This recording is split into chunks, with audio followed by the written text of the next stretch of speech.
All right, hello everyone, and thank you again for joining this presentation on the study abroad program that we offer in Rome.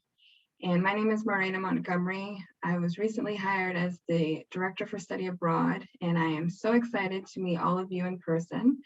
I'm also joined by my colleague, Dr. Eduardo Contreras, the Associate Provost for International Education, Diversity, and Inclusion. And we'll be doing a bit of a tag team on this presentation. So let's begin. So today this information is intended to be an appetizer so that you are aware of some of the details, but are excited to come in and speak with our peer advisors about the greater details of the program. So we'll provide an overview of the program, and then we'll provide an overview of the application process. There'll be a mention of the status of COVID-19 in Rome and resources to help you understand how you can continue to check on that status. And there'll also be a short quiz at the end to see what you can remember from everything that we've said. So take notes, and we'll share with you some of the points of contact in our office that, again, can help you once this presentation is over. So with that, I will turn it over to Eddie. Thanks, Marina. It's great to be here with you all. Rome is one of my favorite cities in the world. I love big cities, but Rome is curious because they don't have any skyscrapers, so it feels more like doesn't feel like a small town, but it feels more neighborhoody. So that's one of the great pleasures of Rome, and the food is great, and I love the people and the rich history there. So this program is really designed as a semester program. You can go in the fall if you'd like, or if you can go in the spring if you'd like. And students take courses at John Cabot University, which is an American university accredited by American educational accreditation systems, but based fully in Rome. So it's a full-fledged university. So the instruction is in English. And we have fluctuated over the years in terms of the number of students that we send, but we typically send from 5 to 10 students each semester. And one of the cool things about it is you're there with other UP students, but you're also there with other students from around the United States and also from around the world. So it's a nice way to connect with lots of students from just about everywhere. And so in either the fall or the spring, the courses that you're typically going to take there are humanities and social sciences. And so it really is a great program for anybody who's an arts and sciences major, if you're in the College of Arts and Sciences. It's also great for students who are looking to get a number of core courses completed in a really exciting way. And so you can see just 3 of the courses. These are popular courses that students almost every year take. One is Ancient Rome and its Monuments. And so, you might be able to take this course here at UP, but you would be looking at slides on a wall. But with this, you would talk about the Colosseum, and then, you would walk over to the Colosseum and you would see it right there. So that's a course that people love. The Popes in Rome is another course where you can get theology credit. The neighborhood where the dorms are is about a 20-minute walk from the Vatican. So you can literally walk to the Vatican where the Pope is and gives, he has a kind of, he does a mass on the weekends, but he also sees people from his window on, I think it was Wednesday. So you could go there and do that. And then there's a course on modern political theory, where you learn about a lot of theory in politics. You get a poli-sci credit, and you also get to learn a lot about Italian politics, which is great because you're there in one of the kind of political capitals of Western Europe. So those are the courses. John Cabot University lists their courses. There's a website that's mentioned right here.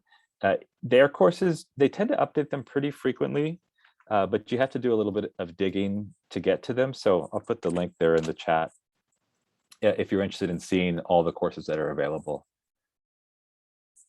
And you get to live in apartment style living with international students, as I mentioned. There are resident directors on sites. There's safety checks there, guards and so forth. Each of the apartments has a kitchen, so you do your own cooking. If you like, you can go out to eat, but that's a little more expensive. Students receive a stipend from the university. So this is part of your fees. You get a small stipend that's placed into your account. So before you go, you just set up direct deposit and you get some money that's distributed into your account so that you can either buy groceries and cook from home, or you can use it to go out to eat there in Rome.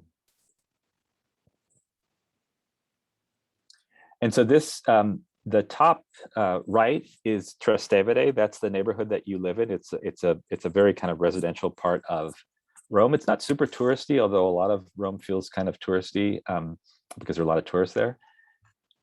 But this is the neighborhood, so it's a great neighborhood. And then this is what the normal dorm apartment looks like. You can see it's European style, so they're not giant, they're not palatial.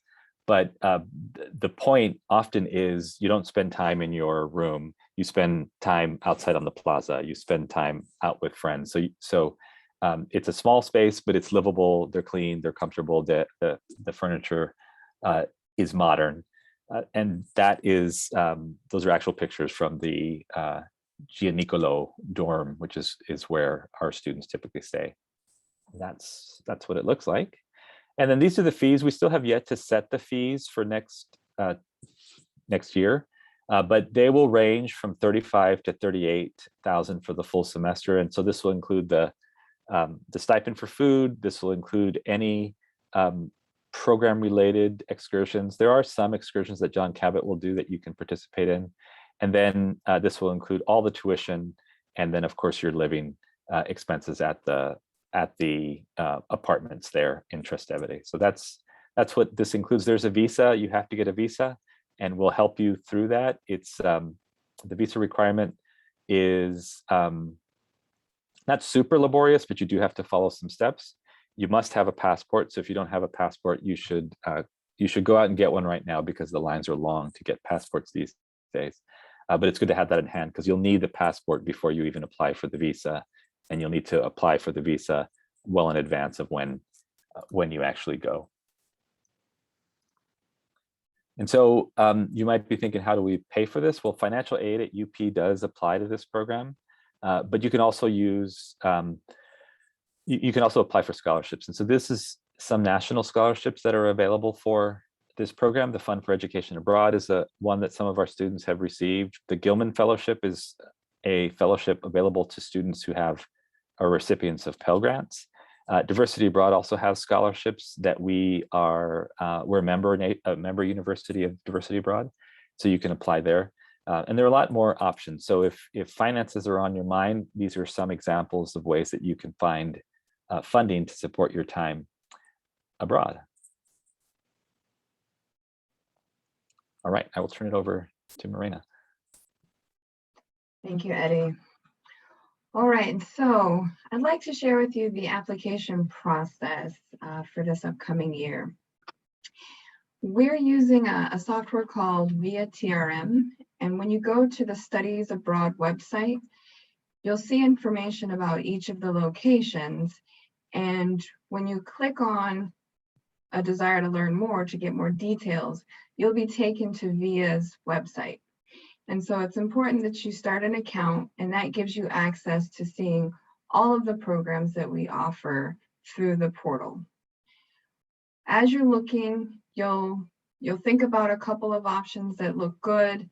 If you're really interested in Rome, then you'll go to your academic counselor for your major, and you'll have a discussion about the courses that are available in Rome and how those can fit into your UP major or minor. And so you'll really be choosing a program based on its fit within your major, okay? So you'll have a conversation there with your academic counselor, and then when you want to learn more details about the experience, about the program itself, you're more than welcome to schedule advising with a peer, possibly one who's been on the program before, or with a professional staff member to give you more of the details related to the program experience. And you'll also be able to connect directly, possibly with someone who works with John Cabot University to ask those really specific questions about the program experience that you or your parents may have. And so once you've asked all your questions and you feel confident, you'll go back to the VIA application or the VIA web portal, and you'll start one application for the one program that you are confident that you'd like to apply to. We ask that you apply to just one program so that as we're reviewing applications, we know exactly which program you're interested in. And the application isn't too long. It just asks for more information about who you are and why you're interested in studying abroad and how you feel that you're ready for this experience.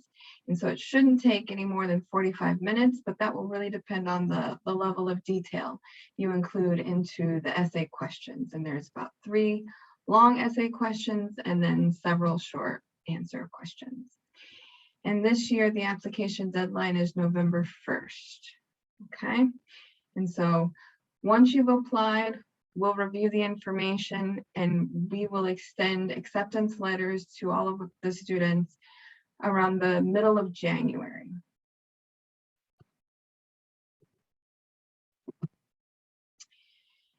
And so to prepare a competitive application, we encourage you to answer each question completely. There's a bonus question. We encourage you to fill that one out. It asks for you to really reflect on where you are right now at this point in your life, who you are, so that that can be utilized as a resource when you come back from studying abroad. You can share, or we can share with you, or you'll likely have a copy for yourself, a snapshot of who you are before you've left, and you'll be able to compare that with who you've become as a result of having spent a semester abroad in Rome. We also encourage you to ask for assistance when editing your essays. So have a friend or the Writing Center review your essay responses. And if that's something that you don't have time to do, then we definitely encourage you to read your essays out loud so that you're hearing what you've written so that you can catch those small grammatical errors. And in the application, again, we're looking to hear you talk about who you are and how you aim to contribute to the host community that you're becoming a part of while abroad.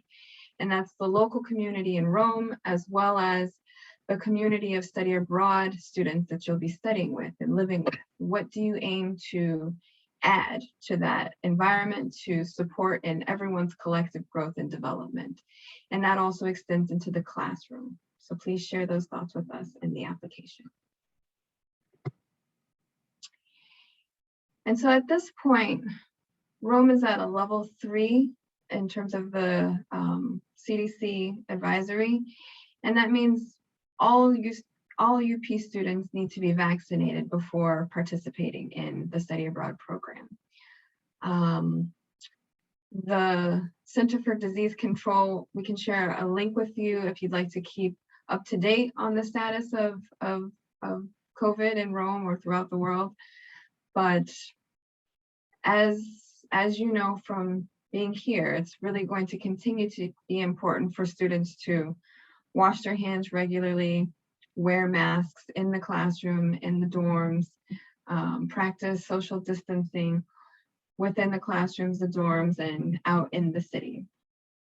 That's just where we continue to be here, especially for this upcoming year.